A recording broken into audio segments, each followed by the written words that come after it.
ஆட்டு ஈரல் 1/2 கிலோ வாங்கியிருக்கேன். அது வந்து கிரேவி வைக்க போகிறேன். மஞ்சள் சீரகம் போட்டு அது எப்படி செய்யணுன்றதை பார்ப்போம். அவங்க எண்ணெய் காஞ்சிருச்சு. கொஞ்சோண்டு பெருஞ்சீரகம் போடுறது.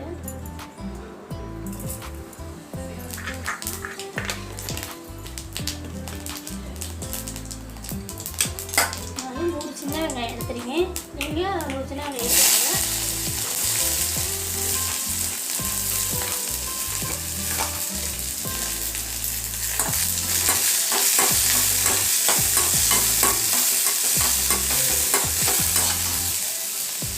ஒரு கொத்து கருவேப்பிலை, ஒரு பச்சை மிளகா 2ஆக நறுக்கி வைக்கேன்.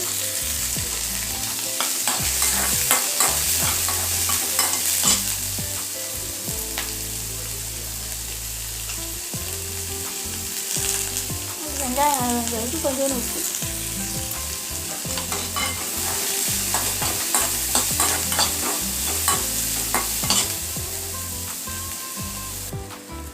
இஞ்சி பேஸ்ட்டு கடையில் வாங்க மாட்டேன், வீட்டில் தான் அரைச்சி போடுவேன்.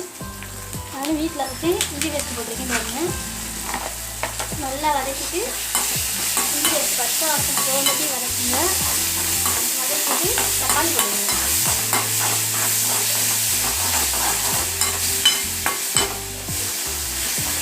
இந்த மாதிரி நல்லா வதக்கிட்டு ஒரு தக்காளி எடுத்து வச்சுக்கோங்க.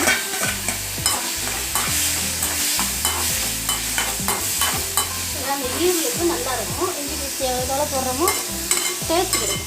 ஈரல் நல்லா டேஸ்ட் கிடைக்கும். நல்லா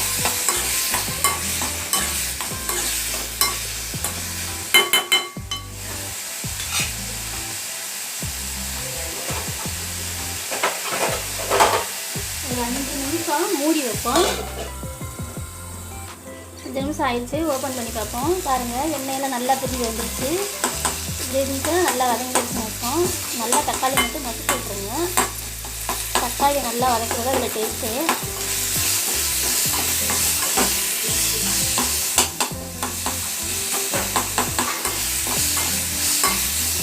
நல்லா வதங்கிடுச்சு. இந்த மாதிரி வதங்கணும். நல்லா இந்த மாதிரி வதக்கிட்டிங்கன்னாவே டேஸ்ட் கிடைக்கும்.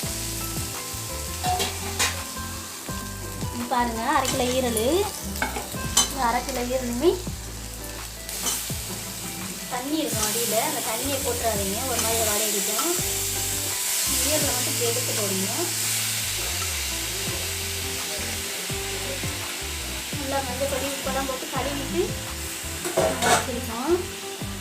போட்டுட்டு நல்லா கிண்டி விடுங்க. அந்த வதக்கின தூரம் ஒன்று சேரணும். நல்லா கிண்டி விடுங்க. கீழேருந்து மேலே ஏற்றி நல்லா கிண்டி விடுங்க.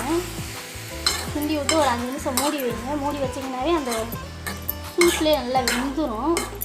அப்புறம் வந்து மசாலா ஊற்றிக்கிடுவோம். நம்ம அரைச்சி வச்சு மசாலா சேர்த்துக்கிடுவோம். நல்லா இருக்கும். இப்படி வச்சு பாருங்கள்.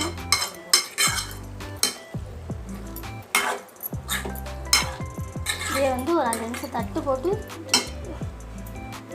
மூடி வைக்கணும்.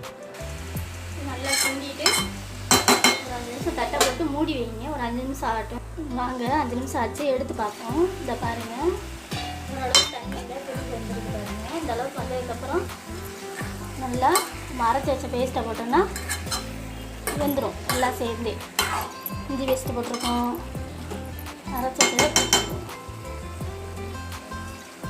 இதை பாருங்கள், நான் மசாலா அரைச்சி வச்சுருக்கேன். இதுக்கு வேக வைக்கிறதுக்கு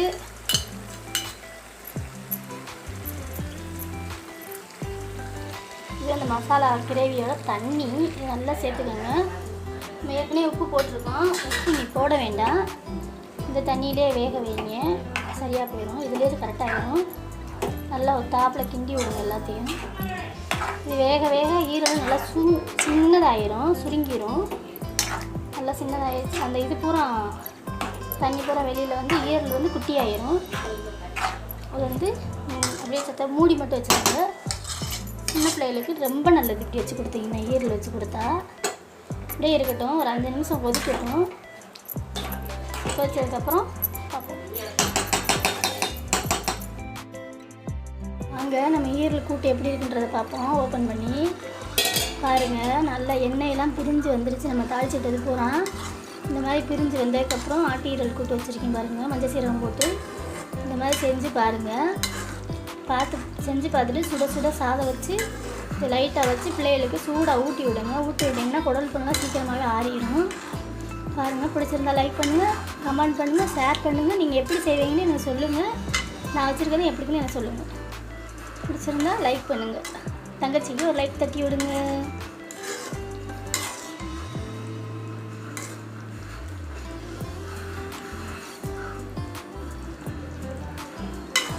பாருங்க, இப்படி தான் இருக்கும் கூட்டு. இது சோறில் சாதத்தில் போட்டு தட்டி சாப்பிட்றதுக்கு நல்லா டேஸ்ட்டாக இருக்கும். நீங்கள் இந்த மாதிரி வச்சு பார்த்துட்டு எனக்கு சொல்லுங்கள், நீங்கள் எப்படி வைப்பீங்கன்றதை சொல்லுங்கள். இந்த மாதிரி தான் வச்சு பிள்ளைகளுக்கு கொடுக்கணும். இது நல்லாயிருக்கும். ஆனால் லைட்டாக உப்பு பத்தாது, கொஞ்சம் உப்பு பத்தலை, நான் போடுறேன். நீங்கள் வேணும்னா உங்களுக்கு உப்பு தக்கன போட்டுக்கோங்க. போட்டு ஒரு கிண்டி விடுங்க. இந்த மாதிரி வச்சு பாருங்கள், வச்சுட்டு எனக்கு சொல்லுங்கள். தேங்க்யூ.